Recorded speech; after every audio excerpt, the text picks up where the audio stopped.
The usually heaving heart of the capital, now symptomatic of this strange era. A return to work feels a long way off. Even expensive real estate isn't immune from COVID-19. Hello. Hello, how are you? Welcome to the Lenore building. Thank you very much for having us. 5,500 people work in this skyscraper. It's been lying almost empty for months. The landlords have installed state-of-the-art cleaning and contactless access for tenants. We're absolutely ready and prepared to welcome our occupiers back, and in fact we're working with them on a daily basis to ensure that the measures that we're putting in place complement what they're looking to do with their occupiers. But is it right that the onus is on you?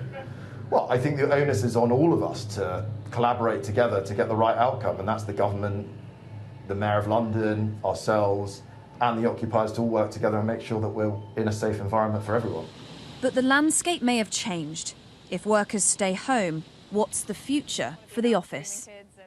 This is very different because we don't know whether this is a blip and actually the lights go back on towards September, October and everyone returns to work, or actually is this a long-term thing that we have to react to when furlough stops? Could there be a similar reduction in headcount which could put a downward pressure on space occupancy?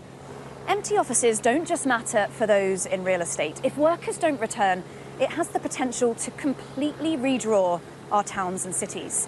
Because in the shadow of every skyscraper, in every commercial hub, there are thousands of businesses, whole economies in fact, that rely on the footfall they bring.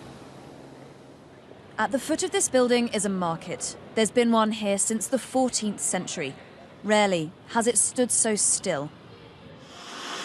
Malik's business is one of just a handful still open, but most of his customers are at home. It's been really quiet. Yeah, we had businesses down 80% since we started back. Wow, and what does that mean for you guys, 80% less? It's less, means 3 people less the job. The fear here is that workers will never be back. Some have already decided they won't. Mike's consultancy was spending hundreds of thousands on office space. He hasn't renewed his lease. His 65 staff will now work from home.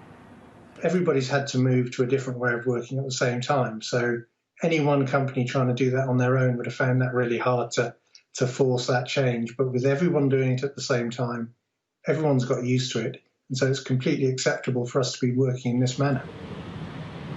Going to work is as much about the journey as the destination. Commuters will need to feel safe. Unless they do, lives and livelihoods will be changed forever. Helen Ann Smith, Sky News.